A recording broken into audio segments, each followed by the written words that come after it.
आप देख रहे हैं उत्तराखंड का नंबर 1 डिजिटल चैनल उत्तराखंड खबर।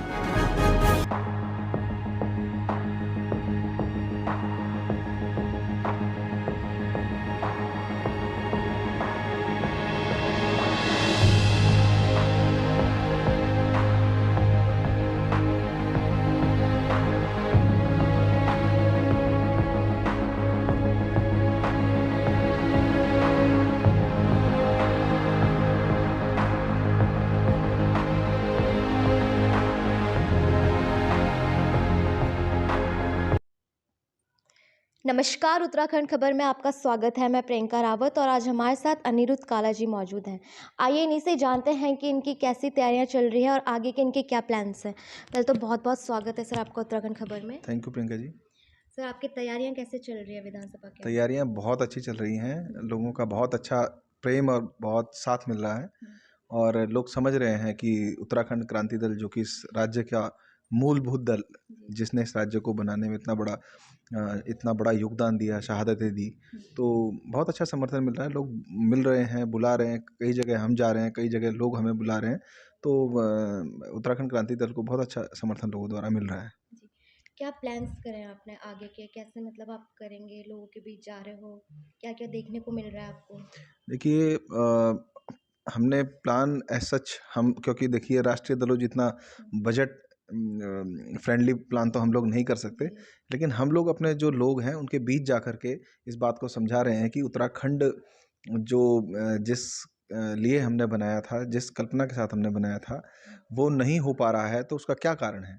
राष्ट्रीय दलों का जो फेलियर है, जो सिस्टम फेलियर है, उसको लेकर के हम लोगों के बीच जा रहे हैं और बूथ लेवल तक हम लोग जा रहे हैं। लोग हमसे जुड़ रहे हैं और हम बूथ में जो है कार्यकर्ता तैयार कर पा रहे हैं, लोगों को समझा पा रहे हैं कि हमारी नीयत क्या है, हमारी नीति क्या है। क्योंकि जब तक नीयत साफ नहीं है, नीति तब तक साफ नहीं हो सकती।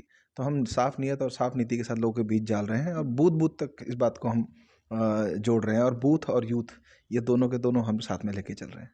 जी, उत्तराखंड के विकास को लेकर आपका क्या कहना है? देखिए, उत्तराखंड का विकास ये एक इतना विस्तार वाला जो सब्जेक्ट है, क्योंकि हमारे यहाँ 21 साल इस राज्य को हो गए, युवा हो चला है राज्य। और जब कोई युवा 21 साल की उम्र में पहुँचता है तो उसकी जो ज़रूरतें हैं वो बदल जाती है। उसको उसी तरीके के वस्त्र चाहिए होते हैं, उसी तरीके के उसको उसका खान-पान, रहन-सहन सब चीज़ें बदलती जाती हैं। लेकिन अभी भी ये राज्य उन्हीं पुराने वस्त्रों को पहन के चल रहा है और पुरानी नीतियों को, यहाँ वस्त्र और को आप नीतियों के तहत ले सकते हैं।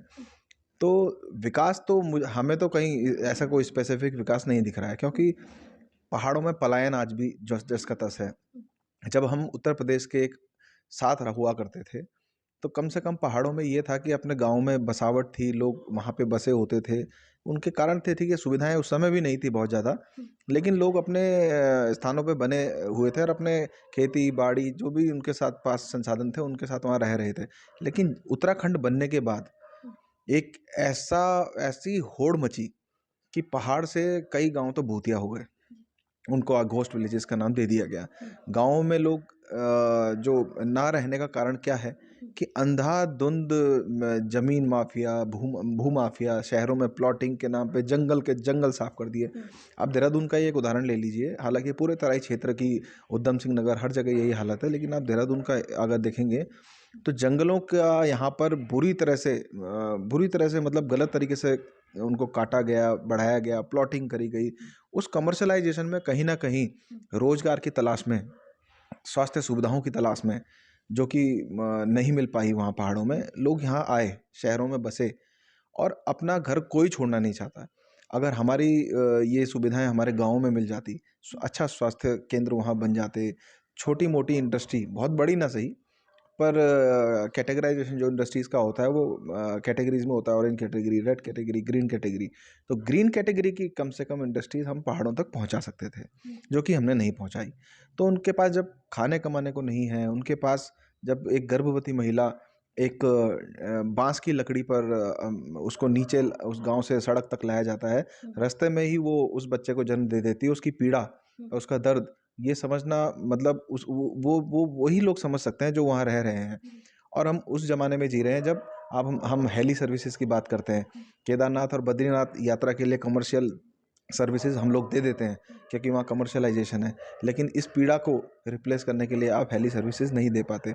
तो वो विकास जब वहाँ नहीं था तो यहाँ पलायन हुआ, लोग वहाँ से निकले और शहरों की ओर भागे। और फिर शहरों में क्या हुआ, आज मैं देहरादून की अगर बात करूँ, इस क्षेत्र में क्योंकि मैं रह रहा हूँ, इतना जन सैलाब, ये एक बोलते हैं ना पॉपुलेशन डिप्रेशन यहाँ पर हो चुका है। लोग एक दूसरे के ऊपर चढ़े जा रहे हैं, मतलब एक सीमा होती है रहने की, पर वो सुविधाएं ना होने के कारण सब लोग इधर पलायन कर रहे हैं। तो उनका नुकसान खामियाजा दोनों जगह भुगतना पड़ रहा है। ये खामियाजा शहर को भी भुगतना पड़ रहा है कि जो पलायन की मार जो है वो शहर में भी पड़ रही है। जो हमारा पहाड़, अगर हमारा जो घर है और आंगन हमारा जो ये जो शहरी इलाका है, देहरादून को तो मैं खैर पहाड़ में ही मानूंगा, लेकिन सुविधाओं के लिए जो लोग यहाँ आ रहे हैं, इतना ज़्यादा जनसंख्या विस्फोट यहाँ पर हो गया है। प्रॉपर ट्रैफिक की सुविधा है यहाँ पर, मतलब कोई डाइवर्जन प्लान हमारे पास है ही नहीं। शाम को और सुबह के समय आप जानते ही हैं जाम लग जाता है, जहाँ 15 मिनट जाने का रास्ता है वहाँ पे 2-2 घंटे खराब हो जा रहे हैं। तो विकास, जो आपका सवाल था, विकास पहाड़ों तक और घर घर तक नहीं पहुँच पाया। और अमूमन आप हर विधानसभा की ये स्थिति देखिएगा, मैं मेरी विधानसभा कैंट की बात करूँगा, यहाँ पर नशा बांटा जा रहा है।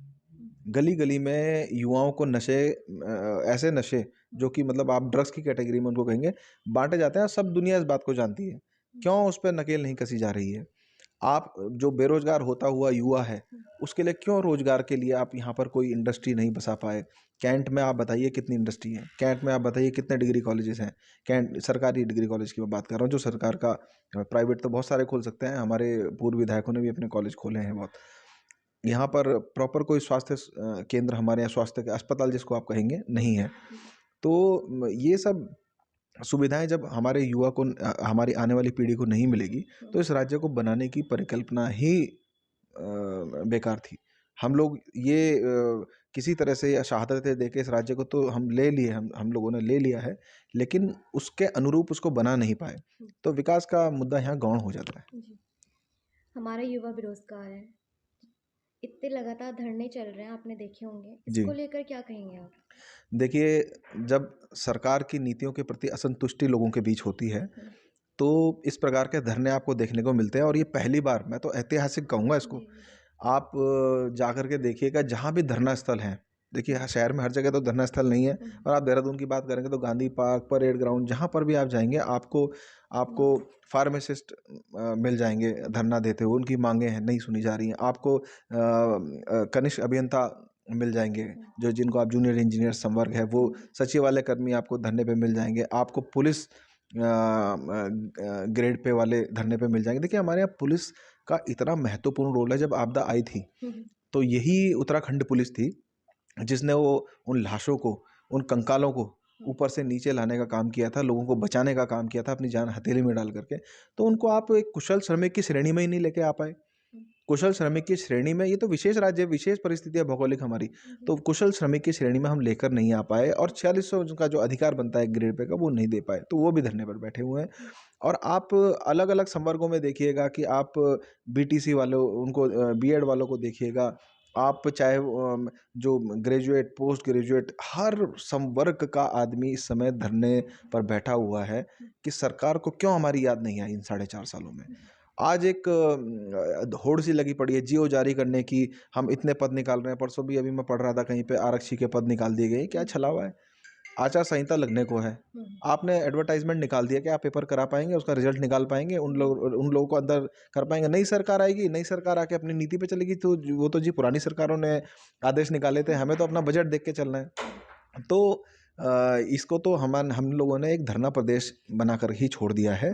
तो इसीलिए उत्तराखंड क्रांति दल अब दोबारा जागी है, और उत्तराखंड क्रांति दल ने ये सोचा है, जो आंदोलन हमने उस समय किया था उसकी दूसरे चरण के रूप में हम इस चुनाव को ले रहे हैं 2022 को। और उत्तराखंड क्रांति दल इस बार देखना आप, बहुत अच्छा प्रतिनिधित्व उत्तराखंड की विधानसभा को देने वाली है। पार्टी की अदला बदली को लेकर क्या कहेंगे? देखिए, इस राज्य के साथ जो छल है ना, वो दल बदल ही है।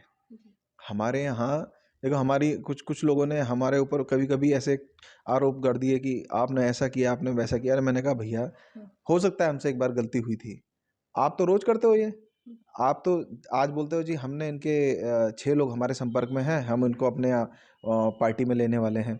फिर दूसरे सामने वाले पक्ष वाले बोलते हैं कि हमारे आपके 10 लोग संपर्क में हैं, हम आपको लेने वाले हैं। होड़ लगी हुई है, कंपटीशन चल रहा है। जैसे सब्जी मंडी में सब्जियां बिकती हैं, आलू, मूली, गाजर हमारे ऐसे विधायक बिक रहे हैं। और मंत्री पद पे जो बैठे हुए लोग हैं, आप देखिएगा कि यहाँ पर भारतीय जनता पार्टी की सरकार रही और सारी पूरी कैबिनेट, हरक सिंह रावत जी, रेखा आर्य जी, हमारे सुबोध उनियाल जो रहे, यशपाल आर्य जी, ये सारे के सारे लोग आयातित लोग हैं। कहाँ से? कांग्रेस से। तो आपकी कैबिनेट किसने चलाई? आपकी कैबिनेट तो कांग्रेस ने चलाई है ना। तो कहाँ एथिक्स और कहाँ उनकी जो मौलिकता की बात रह जाती है। तो ये दल बदल तो इस राज्य का दुर्भाग्य है। कभी इसीलिए इस राज्य को इतने कम समय में इतने सारे मुख्यमंत्रियों का बोझ झेलना पड़ रहा है। इतने मुख्यमंत्री तो जो मुझे लगता है इस राज्य में कम से कम 50 60 70 साल बीत जाने के बाद होने चाहिए थे, जितने हमारे यहाँ हैं। और मैं तो ये कहूँगा कि ये जो हमारी जनता को इसमें जागना होगा, देखना होगा कि हमने राष्ट्रीय पार्टियों के हाथ में इस राज्य को देकर इसकी क्या दुर्दशा कर दी है। क्षेत्रीय दल होता तो कम से कम आपके पास 1 या 2 नकेल खींचने वाले विधायक विधानसभा में होते, तो कम से कम ये सवाल पूछ पाते उनसे कि ये क्या चल रहा है, क्या ये छल किया जा रहा है। आपको जनता ने जनादेश दिया किसी नीति और किसी पार्टी के तहत या किसी सोच के तहत दिया, और आपने वो सोच ही बदल दी। दल बदल के आप दूसरे दल में कूद गए। आज भी देखिए आप भारतीय जनता पार्टी में जो कुछ मंत्री भी हैं, तो वो थोड़ा समय आप देखिएगा, वो फिर कुछ समय बाद उधर से कूद के इधर आ जाएंगे। फिर इनकी यहाँ एक्सेप्टेबिलिटी हो जाएगी, यहाँ जय जयकार होगी, फिर वो उधर जाएंगे वहाँ पे, तो ये थू थू जय जय, थू थू जय जय, ये आपस में करते रहते हैं और ये हमारे साथ बहुत बड़ा छल है। हर पार्टी आने से पहले बड़े-बड़े दावे करती है। क्या यूकेटी अमल कर पाएगी इस पर? देखिए हम तो दावे नहीं, हमारे पास सबूत है। जी। 42 शहादतों का इतिहास उत्तराखंड राज्य को दिलाने के लिए लड़ने का, अपनी हड्डियां तोड़वाना, कमर तोड़वाना, ये सारे काम हम लोगों ने किए थे। तो हमारे पास वादे नहीं है, सबूत है कि हमने किया है। और इस राज्य को आप बोलेंगे ना कि उत्तराखंड क्रांति दल की क्या देन है, मैं ये कहूँगा कि उत्तराखंड क्रांति दल की देन ही ये राज्य ही है। राज्य ही उत्तराखंड क्रांति दल की, आज बिखराव होकर के कुछ लोग इधर उधर जरूर चले गए होंगे, लेकिन हर आंदोलनकारी इस बात को समझता है। और हमारे जो वादे हैं वो उनमें एक महत्वपूर्ण वादा, हमारा मैनिफेस्टो भी आप कभी स्टडी करेंगे तो उसमें सारा उत्तराखंड आपको समायोजित मिलेगा। लेकिन हमारा जो मूल वादा है वो ये है कि हम इस राज्य की क्षेत्रीयता, इसकी उत्तराखंडियत और इस राज्य के जो अधिकार यहाँ के लोगों के होने चाहिए थे, उनको नहीं छीनने देंगे, उनके लिए लड़ेंगे।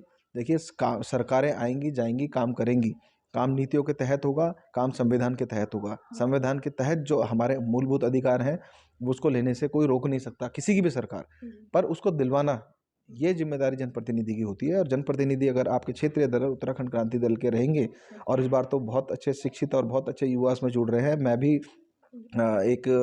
ये समझिए कि जब मैंने इस माहौल को देखा कि ये पार्टी से, क्षेत्रीय दल से, मेरा परिवार आंदोलनकारी परिवार है, तो उससे जुड़ रहे हैं, तो मैं इस मुहिम में जुटा कि मैंने कहा क्यों, अगर मैं शिक्षित हूँ तो मेरी शिक्षा का लाभ जो है वो मेरे क्षेत्र को मिलना चाहिए, मेरे उत्तराखंड के लोगों को मिलना चाहिए। इसीलिए मैं उत्तराखंड क्रांति दल में आया, और उत्तराखंड क्रांति दल ही उत्तराखंड का भाग्य है, यही भाग्य बदलेगा। चलिए, बहुत-बहुत शुभकामनाएँ सर आपके लिए। आप सबके लिए भी शुभकामनाएं। और उत्तराखंड क्रांति दल, मेरी आपसे रिक्वेस्ट है कि अपना राज्य का दल है, इस कोशिश कीजिएगा कि इस दल की बात को भी इस मीडिया के माध्यम से, आप लोगों के माध्यम से, आप मीडिया जनों के माध्यम से लोगों के बीच पहुंचाने का काम हो, और लोग इस बात को समझें कि क्षेत्रीय दल की इस उत्तराखंड की राजनीति में क्या ज़रूरत है। बहुत बहुत शुभकामनाएं। ऐसी और शख्सियत से आपकी मुलाकात कराएंगे। देखते रहिए उत्तराखंड खबर प्रियंका रावत के साथ।